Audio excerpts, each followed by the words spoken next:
6 to 10. The reference here is the Maremma district of Tuscany, which lies between the mountains and the sea. The river Cecina is the northern boundary of this district. Corneto is on the river Marta, which forms the southern boundary. It is a wild district of marsh and forest. Lines 10 to 15. The harpies, these hideous birds with the faces of malign women, were often associated with the araignées, the furies. Their original function in mythology was to snatch away the souls of men at the command of the gods. Later, they were portrayed as defilers of food, and by extension of everything they touched. The islands of the Strophides were their legendary abode. Aeneas and his men landed there and fought with the harpies, who drove them back and pronounced a prophecy of unbearable famine upon them. Line 18, the burning sand, the third round of this circle. Line 25, I think perhaps he thought that I was thinking. The original is credio che credete quio credesse. This sort of wordplay was considered quite elegant by medieval rhetoricians and by the ornate Sicilian school of poetry. Dante's style is based on a rejection of all such devices in favor of a sparse and direct diction. The best explanation of this unusual instance seems to be that Dante is anticipating his talk with Pier della Vigna, a rhetorician who, as we shall see, delights in this sort of locution. An analogous stylistic device is common in opera, where the musical phrase identified with a given character may be sounded by the orchestra when the character is about to appear. 48. In my verses only. The Aeneid, Book 3, describes a similar bleeding plant. There, Aeneas pulls at a myrtle growing on a Thracian hillside. It bleeds where he speaks it, and a voice cries out of the ground. It is the voice of Polydorus, son of Priam and friend of Aeneas. He had been treacherously murdered by the Thracian king. Line 58, I am he. Pier della Vigna, 1190 to 1249, a famous and once powerful minister of Emperor Frederick II. He enjoyed Frederick's whole confidence until 1247, when he was accused of treachery and was imprisoned and blinded. He committed suicide to escape further torture. Pier della Vigna was famous for his eloquence and for his mastery of the ornate, Provençal-inspired Sicilian school of Italian poetry, Provençal-inspired.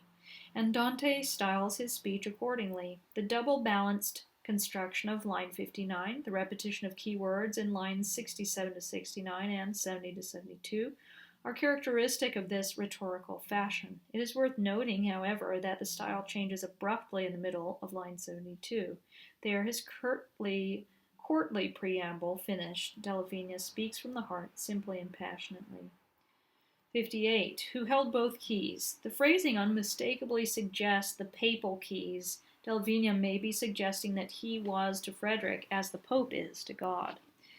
Line 64, Caesar. Frederick II was, of course, Caesar of the Roman Empire, but in this generalized context, Caesar seems to be used as a generic term for any ruler, i.e. the harlot. Envy never turns her attention from those in power. 72. New roots. Pier della Vigna had only been in hell 51 years, a short enough time on the scale of eternity. 98. Wherever fortune flings it. Just as the soul of the suicide refused to accept divine regulation of its mortal lifespan, so eternal justice takes no special heed of where the soul falls. 102. Pain and pain's outlet simultaneously. Suicide also gives pain and its outlet simultaneously. Line 117 and following. The violent against their substance. They are driven naked through the thorny wood, pursued by ravening bitches who tear them to pieces and carry off the limbs. Obviously, the limbs must reform at some point so that the process can be repeated. For a parallel, see Canto 28, the Schismatics. Boccaccio uses an identical device in the Decameron. The bitches may be taken as symbolizing conscience, the last besieging creditors of the damned, who must satisfy their claims by dividing their wretched bodies, since nothing else is left them. It is not simply prodigality that places them here, but the violence of their wasting.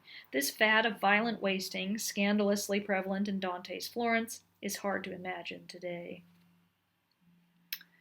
Line 120, Leno de Siena, a famous squanderer. He died at the ford of the river Topo near Arezzo in 1287 in a battle against the Aretines. Boccaccio writes that he deliberately courted death, having squandered all his great wealth and being unwilling to live on in poverty. Thus his companion's jeer probably means, "You were not so ready to run them, Lano. Why are you running now?"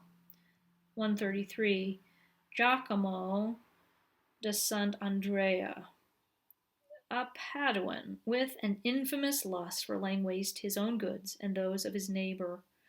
Arson was his favorite prank. On one occasion, to celebrate the arrival of certain noble guests, he set fire to all the workers' huts and outbuildings of his estate. He was murdered in 1239, probably by assassins hired by Azzolino.